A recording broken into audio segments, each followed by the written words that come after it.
Hello everyone, happy Macedonian Monday and welcome to the newest episode of Marius History Talks. In today's episode, we are introducing a new segment to the show called Let's Argue. Given all the Greek fans that I have, and as you know, there's quite a lot of them on Twitter, I figured from now on I will try to occasionally engage them and their arguments for reasons of their own sanity.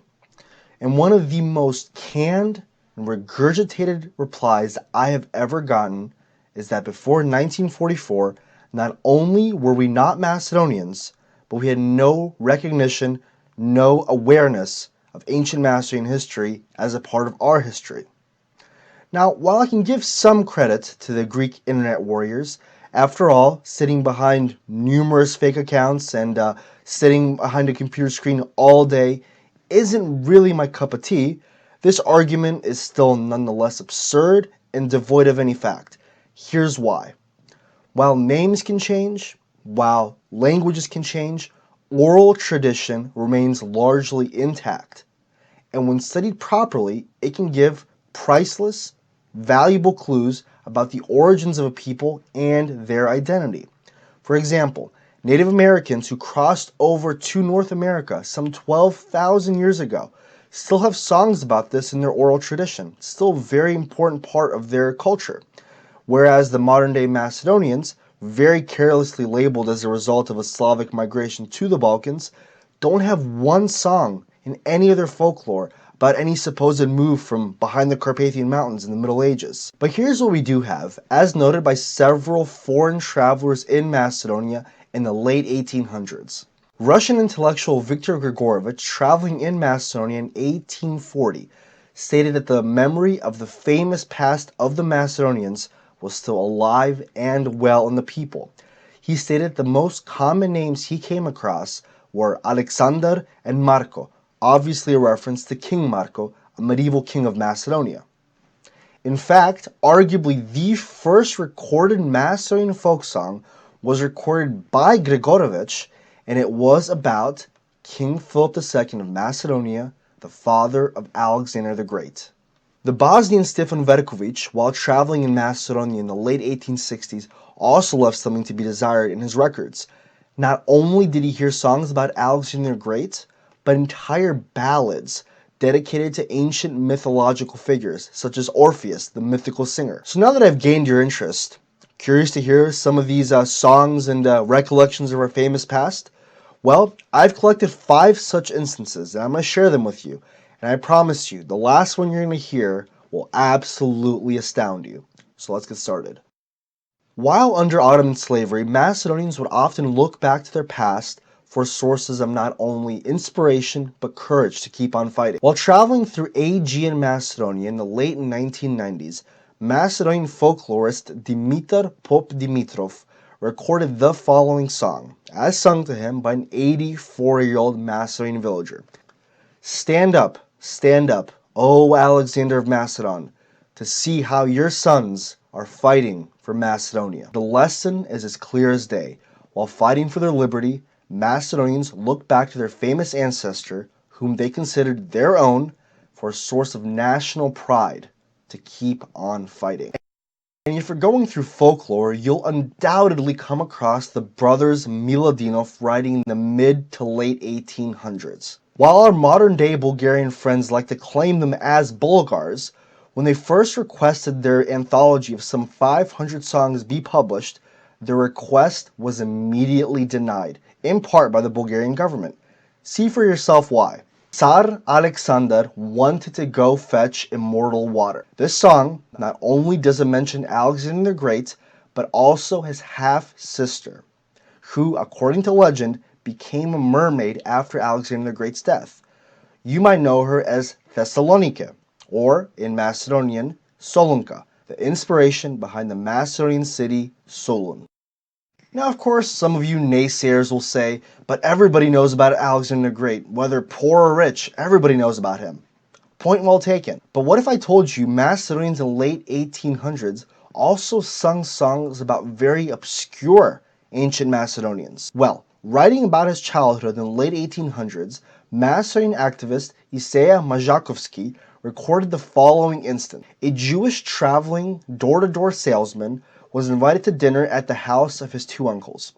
After dinner, they proceeded to sing songs about a certain King Karan and a girl called Solunka. Now the Jew was obviously amazed by how they were able to sing such songs, and the two uncles replied back very calmly, "Well, we learned these songs from our grandparents, and their grandparents taught it to them." So they were all passed down orally. Now, King Karan is the first mythical king of Macedonia. Very obscure, and some modern research says he probably wasn't even real. However, for some reason, he was real enough to these two ordinary Macedonians in the late 1800s for them to sing about with adoration. And this celebration of the ancient past of Macedonia was not confined simply to public spaces and the common folk. It soon found its way into the political institutions of Macedonia. The first constitution of Macedonia, formed shortly after the Krishna uprising of 1878, leaves us the following lines contained within its preamble. "We rebelled as advocates of freedom, with the blood shed all over the Macedonian field and forests. We serve freedom, as the Macedonian army of Alexander the Great did, with the slogan, 'Freedom or Death.'" And if you think this was a one-time affair, think again. Nikola Kadef, the first president of a modern-day Macedonian political institution, the Krushchev Republic, stated to a Greek journalist during an interview that he considered himself a direct descendant of Alexander the Great. And finally, we have a song recorded by the Bosnian Stefan Verkovich, as sung to him by the blind Macedonian singer Jovan Mihailov. It's a song about, you guessed it, Alexander the Great. But listen closely to the last verse. "Then said Alexander, 'There is no salvation, O brother craftsman, no salvation from the mosquitoes. Let me lie down in that stone. Perhaps I can hide from those flies, from those mosquitoes.' Then he laid in the stone, but the mosquitoes entered it still. In the one ear they came in, from the other they came out. Then he died, Alexander, in the stone trough from the mosquitoes.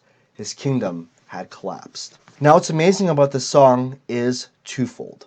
Not only does it mention the famous sarcophagus of Alexander the Great, very well-known relic of the ancient era, but it also mentions the way in which he died. And this is astounding, because no one knew that mosquitoes could carry malaria until the late 1800s, decades after the song was first recorded. And it wasn't until a century later that Donald Ingalls first proposed the theory that it was in fact malaria that killed Alexander. Yet somehow our poor, blind, and illiterate villagers in the 1800s knew this very fact. So now our Greek and Bulgarian friends must ask themselves, how is it that these illiterate villagers in the mid-1800s can possibly have this knowledge? Knowledge that even Western researchers still hadn't obtained. During this time period, most Macedonians' knowledge of the world was maybe 50 miles around their place of birth. In fact, the vast majority of Macedonians will be born, grow up, marry, and die in the same village, having very little contact with the outside world, much less with any ancient texts needed to formulate such songs. So what are we left with? Did Tito fire up the Yugo fitted with the flux capacitor, like in Back to the Future, to make these poor villagers usurp Greek history? And if so, where are all the Greek folk songs from the mid-1800s about Alexander the Great?